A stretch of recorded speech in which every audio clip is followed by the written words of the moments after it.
I want you to take a moment and think about where your understanding and learning of money came from. Can you pinpoint exactly where it all began? Chances are it probably wasn't from a book or any type of formal learning. The way we think and what we handle about money is usually shaped by something less obvious. It's what we picked up while we were growing up.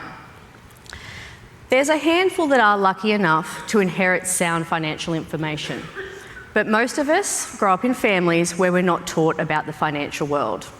We soaked up our financial education under the radar, picking up bits and pieces without even realising it.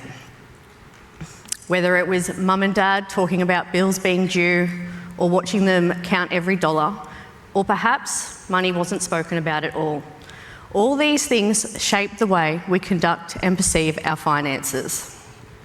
Let's fast forward to today. Hands up if anyone in here has experienced a financial setback at some point in their life.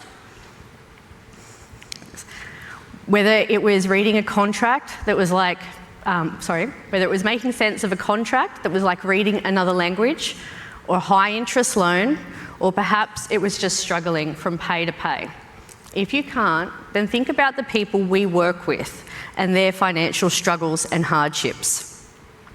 I know today that we're all accomplished as financial counsellors and capability workers. But imagine if you and your peers were taught financial literacy in high school. How different would your world look if that was the case? Well, that's exactly what I do. I start my sessions by saying, today I'm sharing information that most adults wish they learnt when they were at school. It's not uncommon to see students' eyes glaze over when they hear the term financial counsellor, but it doesn't take long before that initial scepticism turns into genuine interest and curiosity. In these sessions, I'm real and honest. I share my own experiences, like how I thought I was making sound financial choices by signing up with super with each new job, or the loan I got at 22 for a cherry red Daihatsu Applause that I was still repaying long after it went to the scrapyard.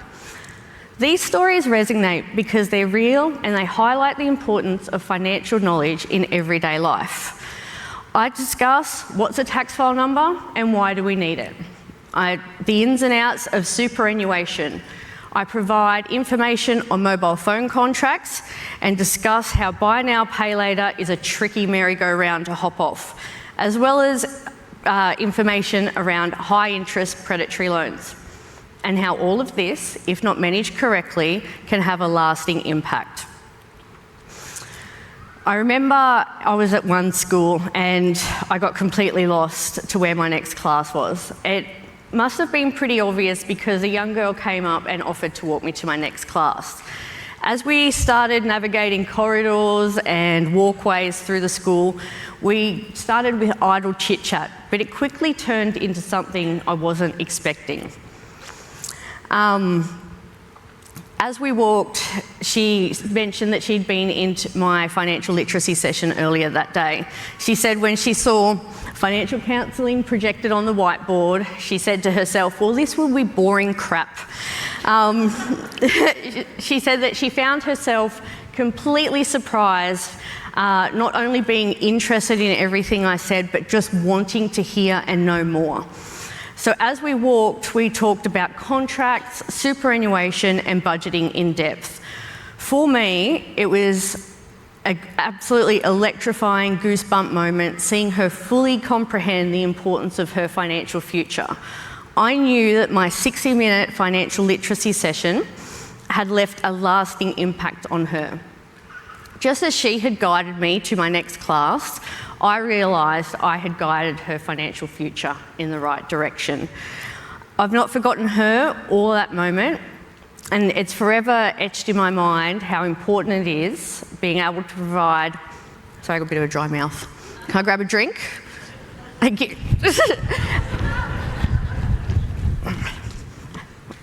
This Perth weather has given me a sinus infection. And so the pseudoephedrine does not have a...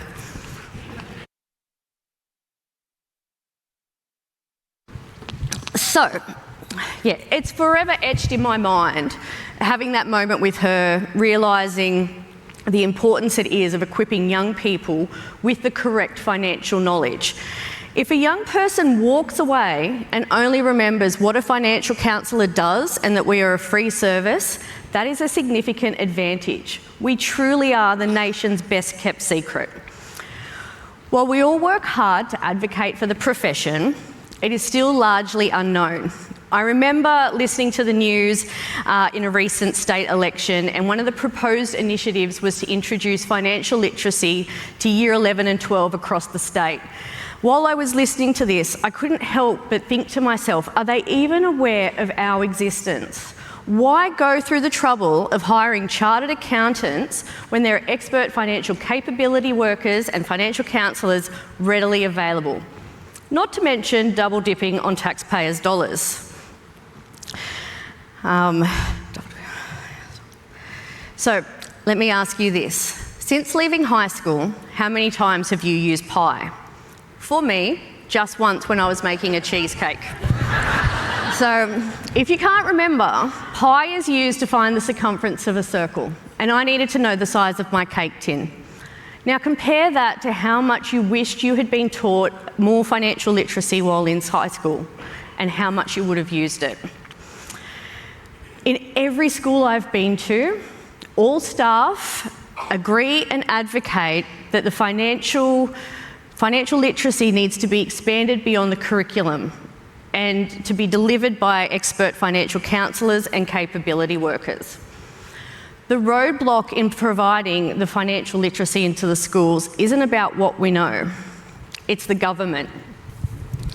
Every young person deserves the right to make sound financial choices.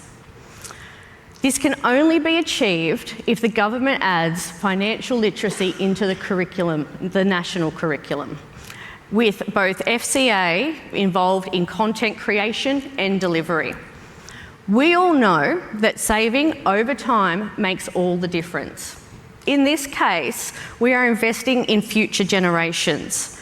We're providing them with the opportunity to have the best chance of a financially secure future.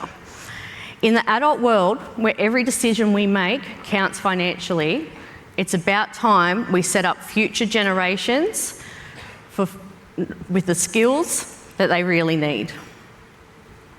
That's it.